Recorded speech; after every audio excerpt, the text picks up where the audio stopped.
Mi nombre es María y trabajo en el programa educativo de la Universidad de Granada, del Vicerrectorado de Extensión Universitaria y Patrimonio. Pilar Núñez, que es su directora, se incorporará en cuanto pueda, ¿vale? En cuanto le sea posible.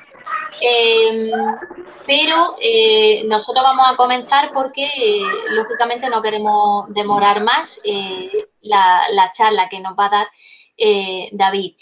Este ciclo de conferencias se titula La UGR va al instituto porque, bueno, la presencialidad de las actividades del programa educativo siempre ha sido en directo, ¿no? Conciertos, talleres, conferencias, pero lógicamente la situación que vivimos de la crisis sanitaria pues nos ha obligado a transformar la forma en este caso de llegar a vosotros y de estar con vosotros pues a través de las nuevas tecnologías, lógicamente. Bueno, ¿por qué para mí es muy especial presentar a David Caballero?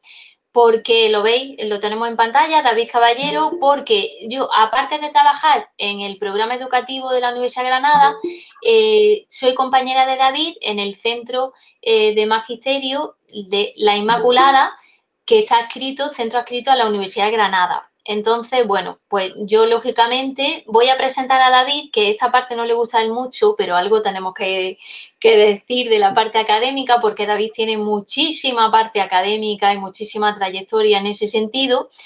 Y os comento brevemente de todo lo que él tiene, ¿no? David Caballero Mariscal tiene un doble título, o sea, es doblemente doctor en Antropología y Literatura Española por la Universidad de Granada. David, si me equivoco en algo, dímelo.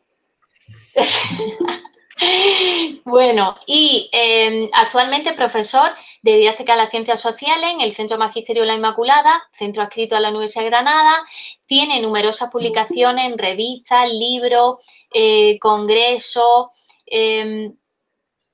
sobre investigaciones aplicadas al ámbito de las ciencias sociales y la antropología. Por ejemplo, algunos de sus trabajos que destacan, pues entre ellos encontramos Ecos del enfrentamiento armado guatemalteco, 20 años después del conflicto, alfabetización informacional y tecnologías móviles, en fin, una amplia trayectoria en este sentido. Además, David cuenta con muchísimas diferentes, ¿no? Y muchas estancias de investigación, entre ellas, bueno, en Estados Unidos. Y esa es la parte académica muy resumida, porque David es un investigador y un profesor magnífico, ¿no?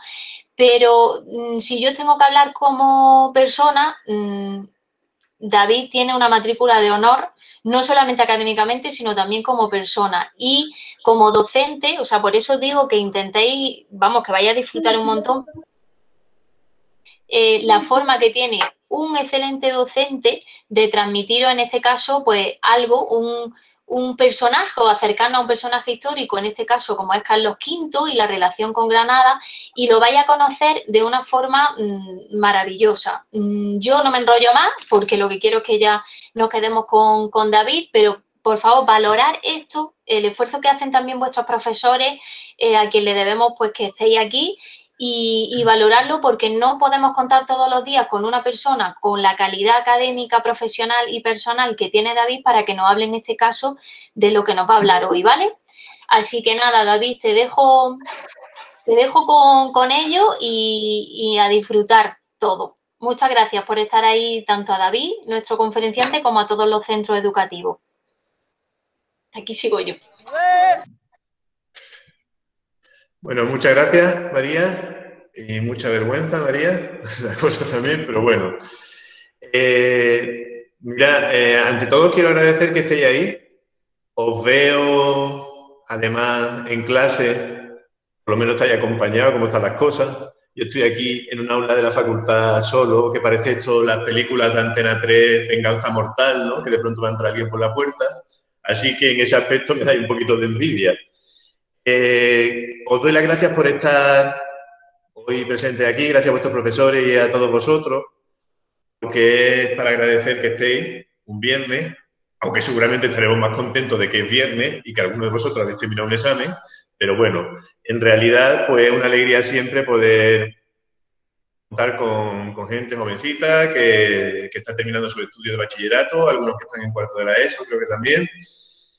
y que ya estaréis planteando más o menos pues para dónde vais con vuestra vida, con vuestro futuro, qué vais a estudiar y todo eso. Presentar a Carlos V, un poquito pues tocarme bailar con la más fea, ¿no? Porque es como un tema muy árido y muy amplio. Entonces yo no quiero tampoco aquí presentaros 20.000 cosas, sino centrarme un poquito en la figura de Carlos V. ¿Por qué es tan importante Carlos V? Los que vivimos en Granada o alrededores, incluso los que viví en la provincia de Jaén, pues también hay una vinculación, ¿no?, con Carlos V. Pero en realidad muchas veces no sabemos quién es Carlos V, de dónde viene Carlos V y por qué es importante para la Universidad de Granada. Muchos iréis a estudiar a la Universidad de Granada. ¿Por qué es importante Carlos V para la Universidad de Granada, ¿no? Entonces, pues esos son los aspectos que quiero compartir con vosotros. Acercarnos a la figura de Carlos V, que es un poquito controvertida. Aquí vemos un retrato de Carlos V. Hay que tener en cuenta una cosa.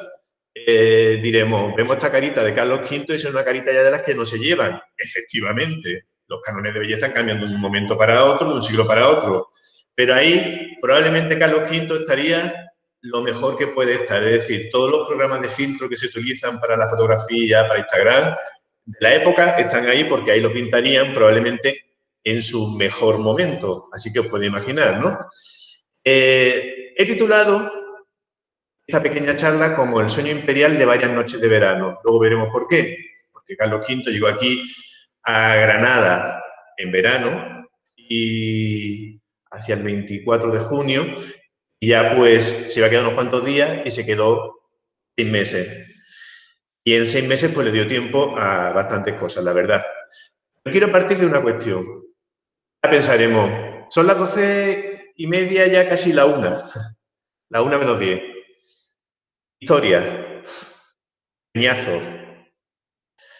Pero, ¿por qué es importante la historia? ¿Cómo podemos hacer que la historia sea interesante? ¿Para qué sirve la historia? Evidentemente, la historia lo plantearnos, ¿no? Pero como dice Gloria Estefan, we are the sum of our experience, es decir, somos lo que hemos sido. Si no conocemos lo que hemos sido, no podremos nunca entender lo que somos, conocer nuestra identidad, analizar nuestra cultura. Entonces, comprendiendo lo que ha pasado, de dónde venimos, podemos llegar, por lo menos, a vislumbrar un poquito a dónde vamos. Por eso no solamente la importancia de la historia como cultura, ¿no? La historia hoy es importante tener cultura, sí, por supuesto. Pero también comprender lo que somos. Y aunque a veces nos puede parecer que la historia nos puede ser una cosa muy de empollones, ¿no? De estar ahí con los libros todo el día, o nos puede inducir al sueño, muchas veces nos induce al sueño, no vamos a negarlo. En realidad es muy importante saber historia, ser personas cultas, ser un poquito, no sé, conocedor de lo que ha ocurrido, ser conocedor de las cosas que han pasado, a un sitio y saber por qué ese sitio tiene esas características. Es muy útil saber historia también. Así no tendríamos muchos de los políticos que tenemos, por ejemplo, muchos de los presentadores de televisión que tenemos, ¿no? Y porque en realidad no tenemos nada en contra, por supuesto. Es una aspiración. Pero si estamos en segundo bachillerato, probablemente no tengamos mucha intención de que sea nuestro canon y nuestro destino. Hay que mantener la mente, el cerebro en plena forma, que si no nos atrofiamos, y llegar a nuestras metas en la vida. Por eso, el saber no ocupa lugar y conocer un poquito de historia, de nuestra historia, nos va a llevar seguramente a algún sitio. Vamos a ver un poquito de Carlos V. ¿Qué relación tiene con Granada? Aquí vemos varias representaciones, podemos decir, de Carlos V y varios edificios o aquí la Puerta de la Justicia, la parte trasera de la Alhambra, es un edificio previo, porque es de Yusuf I, del siglo XIV, pero hicieron varias reformas durante la época entre Isabel la Católica, que murió en 1504, y el tiempo que estuvo aquí Carlos V. Y luego su obsesión por ser emperador. Vamos a empezar por el principio. Carlos V, en primer lugar, Carlos I o Carlos V. Siempre se dice Carlos I de España, V de Alemania. Cierto. Vamos a ver qué es lo que ocurre con esto. Evidentemente, Carlos I es como rey. Rey de Castilla, rey de Aragón y rey de Navarra, fundamentalmente, porque sin esperárselo le corresponde un montón de reinos, ¿no? Él nace ya prácticamente siendo heredero, prácticamente, porque ahí hay algunos problemas también que luego mencionaremos. Pero Carlos V, que es emperador, o Carlos V de Alemania, es emperador del Sacro Imperio Germánico. Claro, los historiadores así un poquito más ortodoxos dicen que el título de emperador prevalece sobre el título de rey, ¿no? Entonces sería en ese caso un poquito más correcto decir Carlos V. En realidad a nosotros nos importa muy poco hoy, con todos los conflictos que hay con la monarquía y demás, que sea Carlos I o Carlos V, ¿no? Pero desde el punto de vista histórico es Carlos V. Es emperador y además él tenía una obsesión absoluta por ser nombrado emperador. Y lo consiguió, obviamente. Ese era su principal objetivo. Nombrado emperador, porque como decían las del batisterio, que están otra vez de moda, aquí no le va a gustar un imperio. Es decir, no es lo mismo ser emperador que ser rey. Y el poder, pues le gusta mucho a la gente que está en la alta esfera. Lo que sí es cierto es que de repente se encontró siendo el dueño del mundo. Es decir, Castilla, Aragón, en el tiempo de los Reyes Católicos, pues eran reinos pequeños dentro del contexto europeo, una cierta influencia, pero tampoco mucho, y de repente se expande el imperio, se encuentran con ser el dueño del mundo, y Sevilla, esto a la gente que vivimos por esta zona a lo mejor nos da más coraje, Sevilla se convierte en la Nueva York del siglo XVI, se convierte en el centro del mundo, ¿no? Por ser el sitio de intercambio, el sitio donde embarcan todos para ir a América, etcétera, y para traer el oro, etcétera, etcétera. Entonces Carlos V se encuentra con todo eso sin comerlo ni beberlo, ¿no? Pero vamos a ver quién era Carlos V y qué se encuentra. En primer lugar, era el nieto de los Reyes Católicos, por supuesto, pero también era el nieto de Maximiliano I, emperador, con lo cual tenía garantizada territorios en lo que sería el centro de Europa, todo el territorio de la península ibérica menos Portugal, algunas posesiones en el Mediterráneo y todo lo que se había encontrado en América. Lo cual, podemos decir que en ese tiempo, que todavía no se puede hablar de España como tal, pero sí podíamos hablar de las Españas o de la monarquía hispánica, era el centro del mundo. El imperio más poderoso que había, luego ya los ingleses vinieron y ya sabemos cómo termina la cuestión, ¿no? Aquí hay un mapa de los territorios que tenía Carlos V como posesión a lo largo de todo su reinado. Si os dais cuenta, en Europa, toda Centro Europa, prácticamente le pertenecían. La mitad de Italia, muchas posesiones de islas en el Mediterráneo, toda la península. Si nos vamos a América, aparte de las Canarias, por supuesto, si nos vamos a América, veis desde el centro, ¿no? Desde el actual estado de Colorado hasta la actual ciudad de Valparaíso, en Chile. Y esto expandiéndose. Os podéis imaginar el gran imperio que se encuentra este hombre. Vamos a ver un poco qué relación tuvo Carlos V con Granada y dónde podemos encontrar, por supuesto, su huella en Granada también, ¿no? Pero vamos a ir por pasos primero. ¿Quién era Carlos V? Carlos V es el nieto de los Reyes Católicos. Mira qué carita tienen los pobres en los retratos, lo que he dicho antes. Los textos dicen que Isabel la Católica era agraciada. Era agraciada y la describen como bella, aunque ahí la veamos no demasiado agraciada. De Fernando no dicen lo mismo, así sería el hombre, ¿no? Lo cierto es que los Reyes Católicos lo que planearon durante toda su vida básicamente fue la unificación del territorio de la península ibérica. ¿Se puede hablar que a partir de los Reyes Católicos empieza España?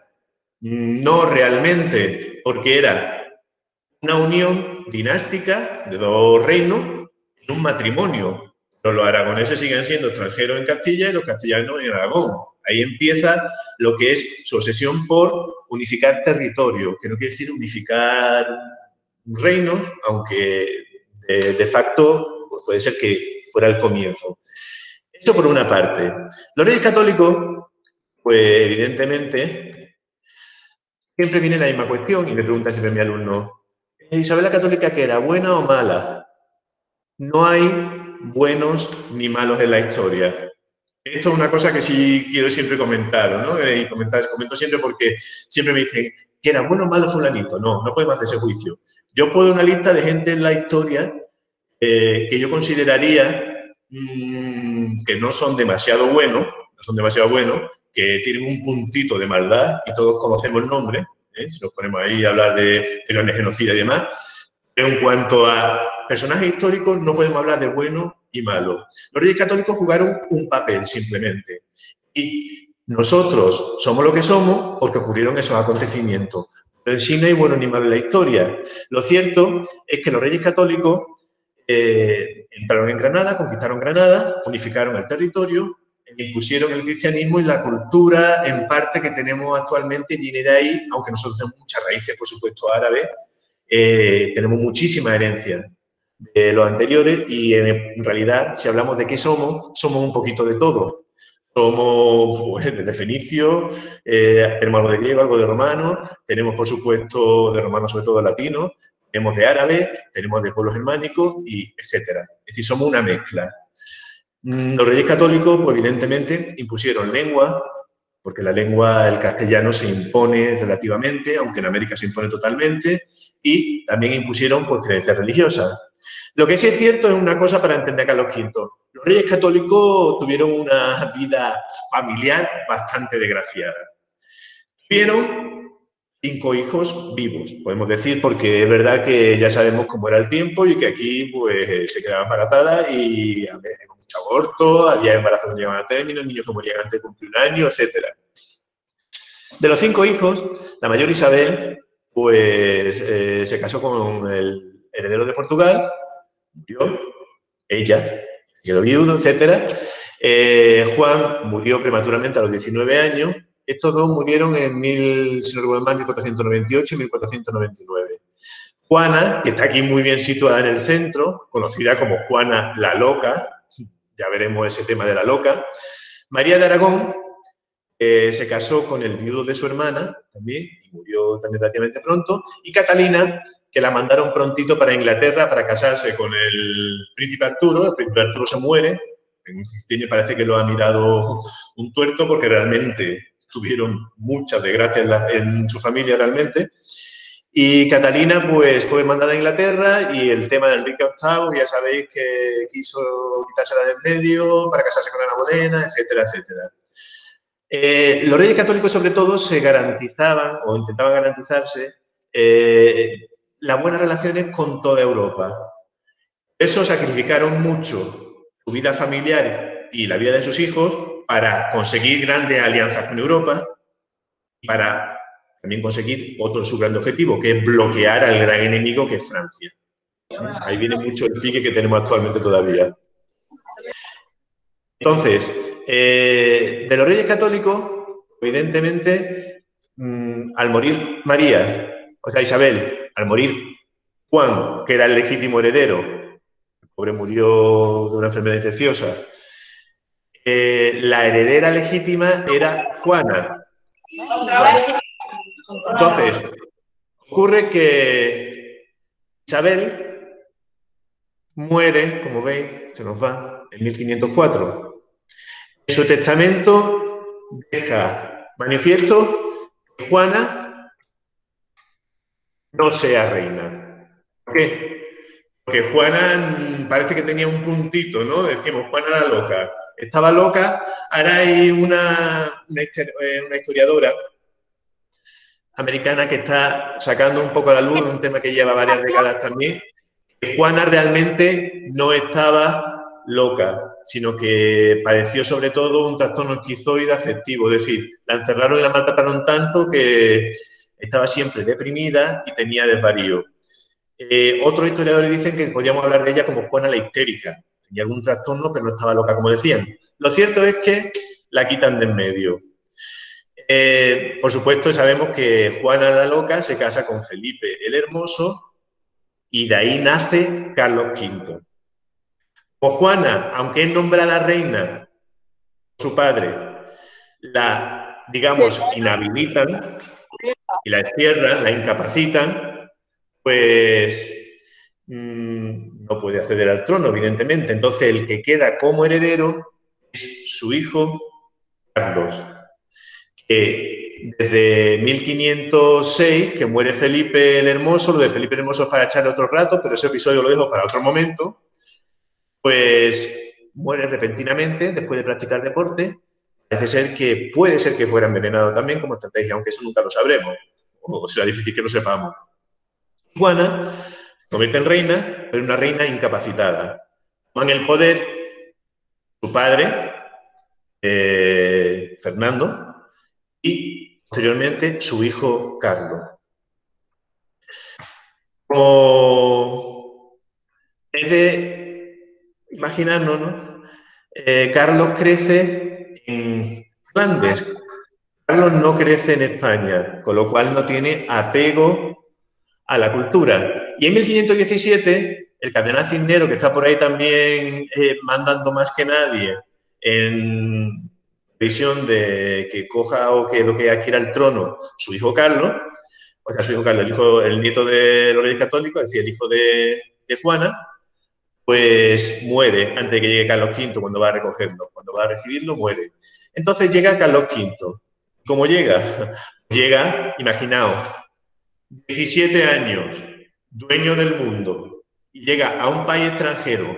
El niño llega hecho un auténtico soberbio. Es decir, llegó a España de una forma, por lo menos podemos decir que prepotente. Entonces, ante esa llegada a España, las Cortes de Castilla, evidentemente, lo ven con recelo. Es una imagen muy mala del nuevo o futuro rey, o del, sí, el rey, porque a fin de cuentas es rey ya de Castilla y de Aragón, de Navarra también. Mucha información.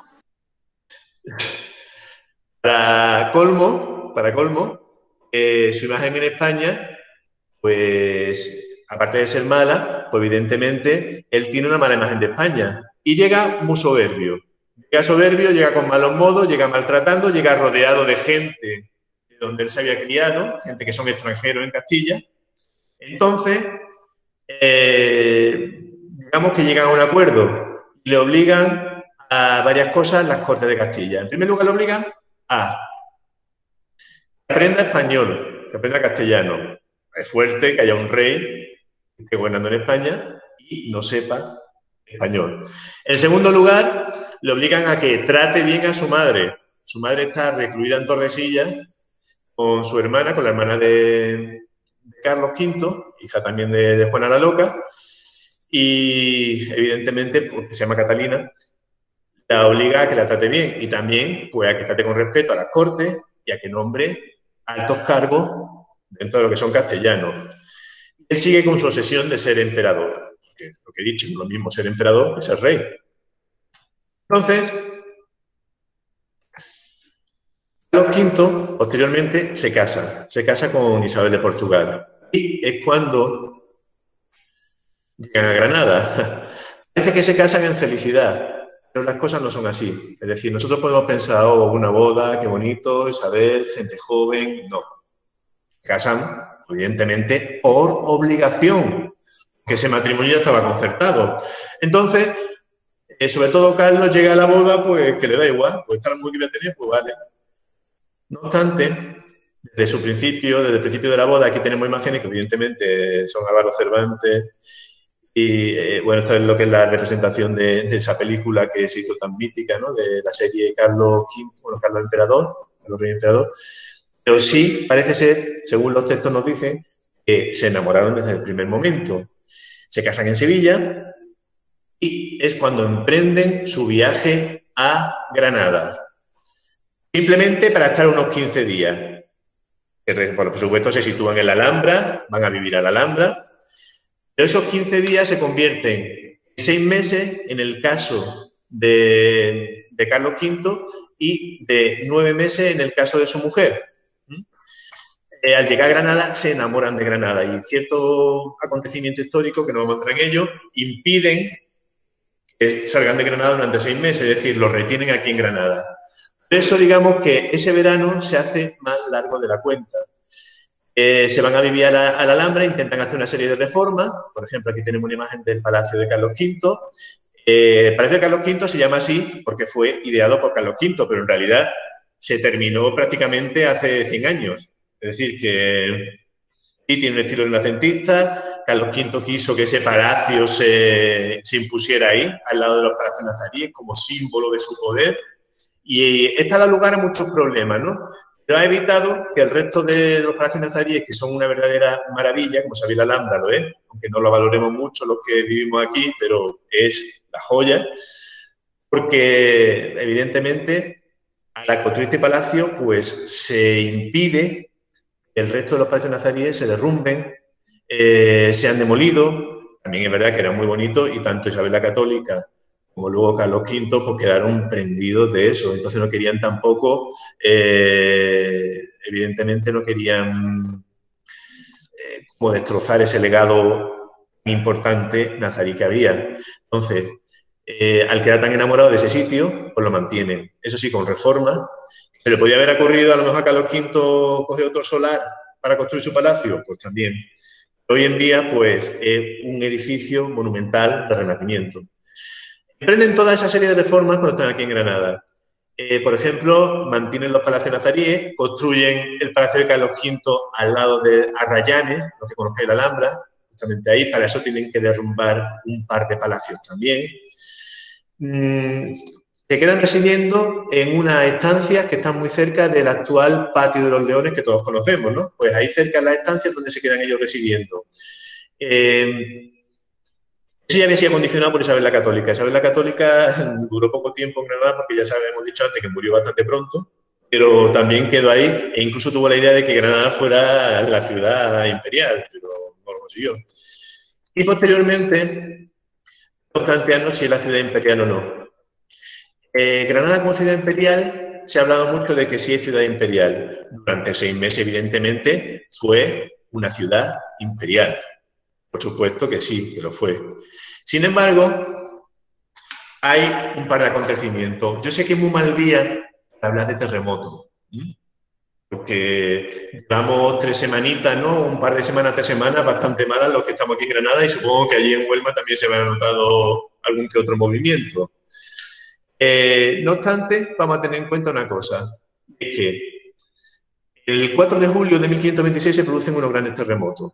¿Qué pasa con esos terremotos? Hacen que Isabel, la joven esposa de Carlos V, quiera irse rápidamente de Granada.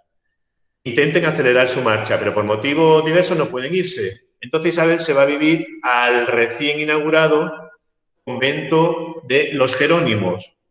Allí es donde reside durante el tiempo, incluso después de. Luego se va de Granada y ya Carlos V no volverá a Granada nunca más. Isabel sí volverá, pero volverá ya en una caja de pino, como dice mi abuela, ¿no? Es decir, ya volverá pues, para que la entierren aquí, aunque no está enterrada aquí porque luego se la lleva su hijo Felipe II. Entonces, tenemos que hablar un poco de un acontecimiento importante que se produce, es la fundación de la Universidad de Granada.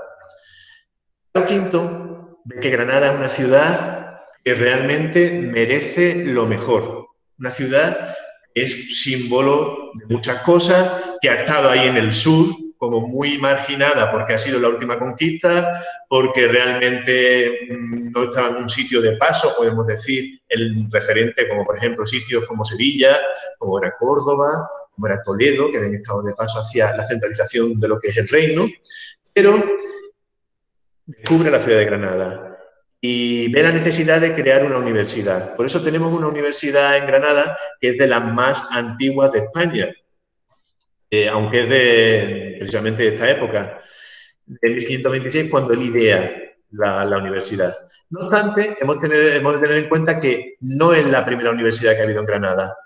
La mayoría de nosotros conocemos el Palacio de la Madraza, que está enfrente de la Capilla Real. Aquí tenemos una imagen. El Palacio de la Madraza que está muy, muy reformado, fue la sede de la primera universidad que hubo en Granada, la Universidad de Yusuf I, creada en 1349, es decir, estamos hablando de prácticamente 2 siglos antes. ¿Qué pasa con esta universidad? Pues que una vez que los Reyes Católicos conquistan Granada, firman unas capitulaciones. Ya sabéis que las capitulaciones son como contratos para beneficiar a la población, pero que tienen que cumplir una serie de condiciones.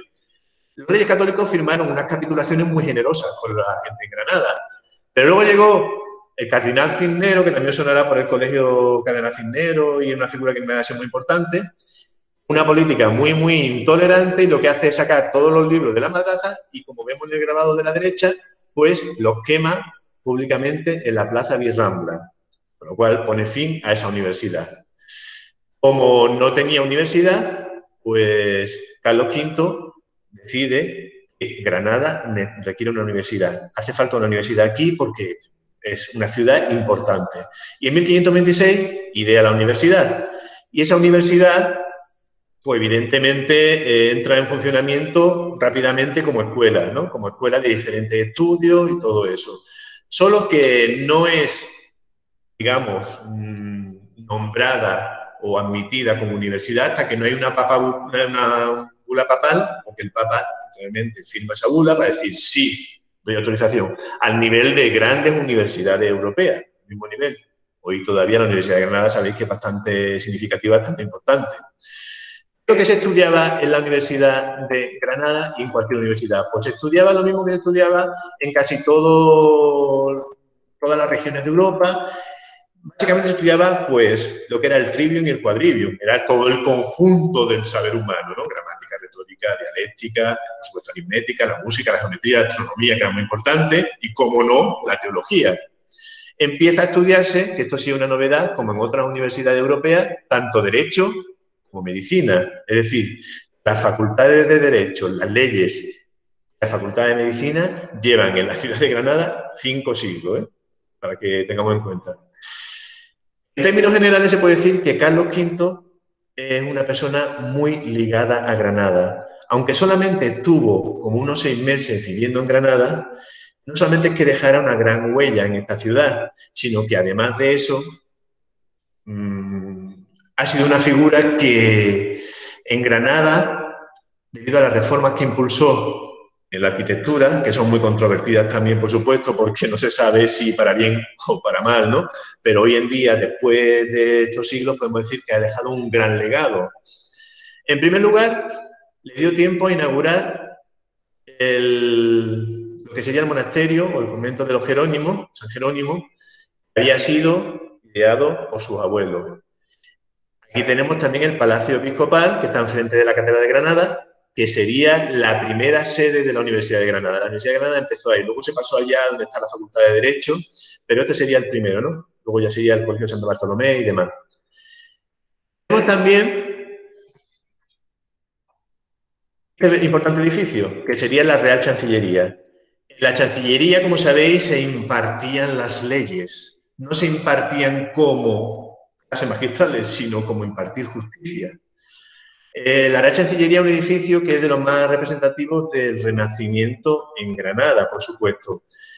Hay que tener también en cuenta que hoy en día ha quedado como una joya de un monumento, lo que ha tenido utilidad durante estos últimos 5 siglos también.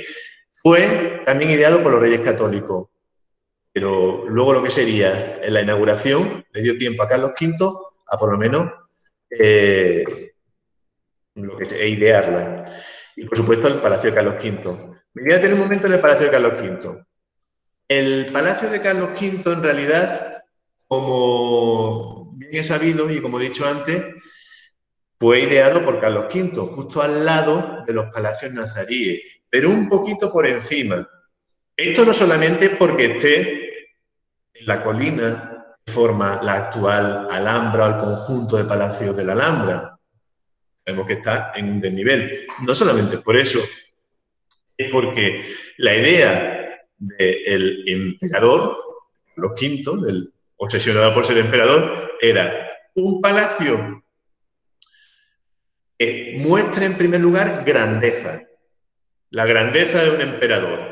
En segundo lugar, que esté por encima del palacio, de los palacios nazaríes, de esos palacios que correspondían a la anterior cultura, a la anterior representación real que había, al reino previo.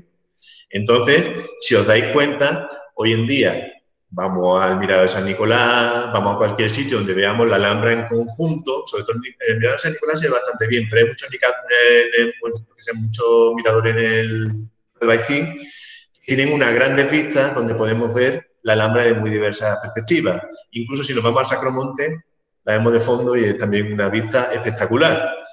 Pues sobresale el Palacio de Carlos V. Vemos toda la estructura de los edificios nazaríes, que sabéis que esa arquitectura nazarí se caracteriza porque son materiales pobres, más camuflados en el paisaje, porque los árabes tenían un poco la mentalidad de que el edificio es una continuidad de la naturaleza.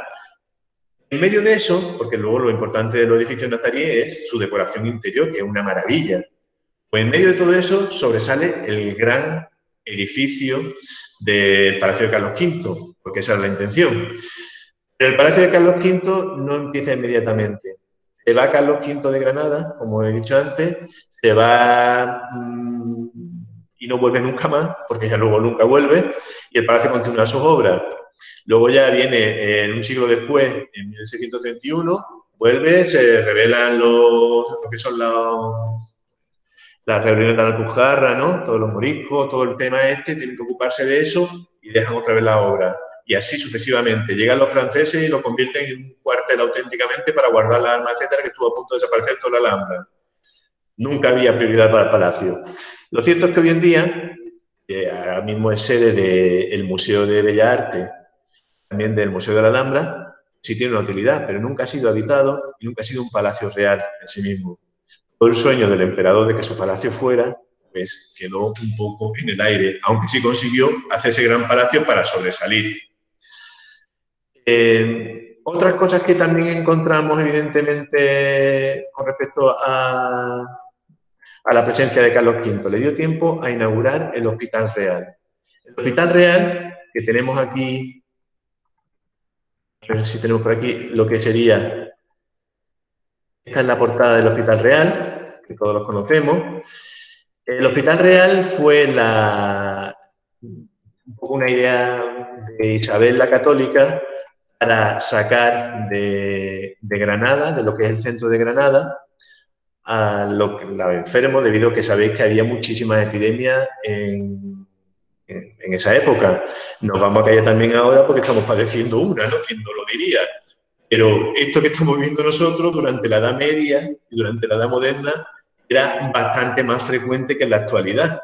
Entonces, evidentemente, no había un sitio donde atender a los enfermos que estuviera fuera del centro de la ciudad para evitar contagio y todo eso.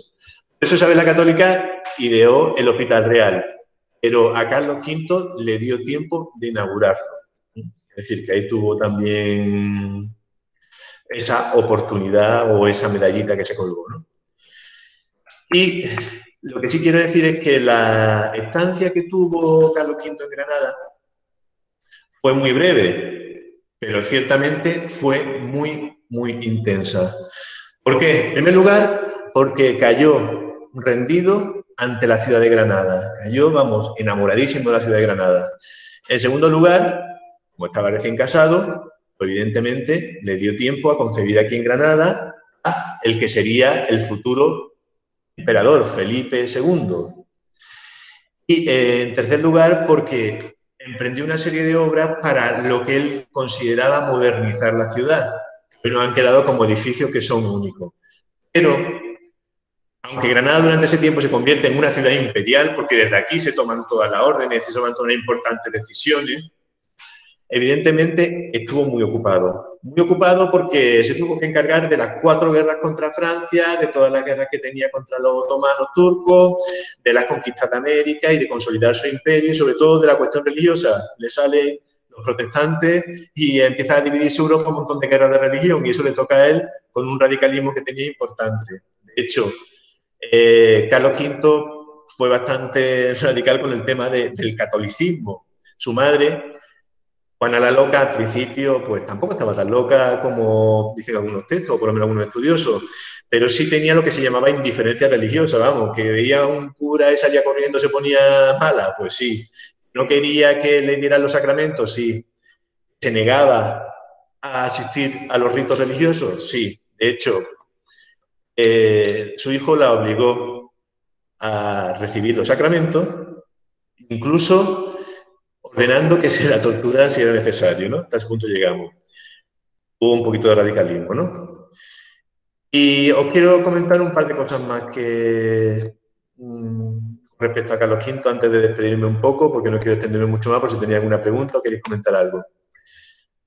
Durante el periodo de Carlos V se gesta lo que se conoce después durante el reinado de su hijo Felipe II, el imperio donde no se pone el sol. Que como sabéis, Carlos V empieza su extensión por América. Luego ya su hijo Felipe II pues termina toda la conquista de América, se muere el rey de Portugal en una cruzada absurda que hace contra Marruecos y él también de buena primera se encuentra con el reino de Portugal, con lo cual es el imperio español y el imperio portugués todos juntos. Durante el periodo de Carlos V pues ocurren varias cosas muy relevantes. La primera es que los grandes conquistadores, pues estamos hablando por ejemplo de lo que es Núñez de Guzmán, conquista lo que es el Imperio Tarasco, en el suroeste de México. Tenemos a Pizarro, que ya sabemos que no tiene muy buena fama porque se ganó la mala fama, porque debido a que sus métodos tampoco eran lo más pacíficos que podemos decir. Se mete por el Perú, conquista todo lo que es la zona del Perú y el Alto Perú y la actual Bolivia. Por supuesto, tenemos también a Alvarado, que se mete hacia lo que es la actual Guatemala, conquista Guatemala y allí funda incluso una ciudad que se llama Cobán, que es la única ciudad que realmente tiene el título de ciudad imperial de Carlos V. Le da ese título porque está en el centro y piensa que a partir de ahí puede ser un lugar de referencia para toda Centroamérica y parte de Sudamérica. Y luego también una cosa importante, entre 1519 y 1521, tanto Magallanes como Elcano, Magallanes muere, como sabéis, luchando, y Elcano es el que termina el viaje, son los primeros que dan la vuelta completa a la Tierra. Eso ocurre entre 1519 y 1521.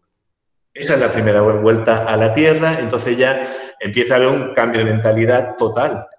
El mundo es mucho más ancho, mucho más diverso y mucho más variado de lo que se pensaba. Bueno, con esto, pues daros mucho las gracias por este ratito y quiero cortar ahora sobre todo por si tenéis alguna pregunta, alguna cuestión que comentar, algo que destacar. Bueno, hola, buenas tardes.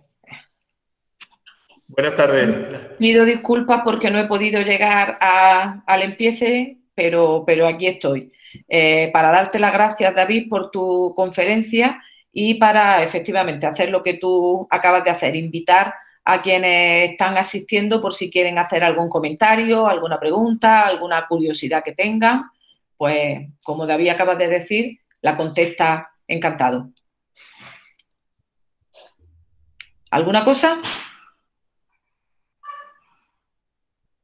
Bueno, eso significa que ha quedado todo muy claro, como cuando daba. Muy bien. Pues nada, si no hay preguntas, os agradecemos también a todo el alumnado vuestra asistencia, por supuesto a vuestro profesorado que haya organizado el conectarse a esta actividad para ofrecerosla a vosotros y a David por habernos permitido compartir este tiempo y aprender más cosas sobre Carlos V y su vinculación con Granada. Así que muchas gracias y nos vemos en la próxima, si vosotros queréis, ¿vale? Pues hasta luego. Muchas gracias.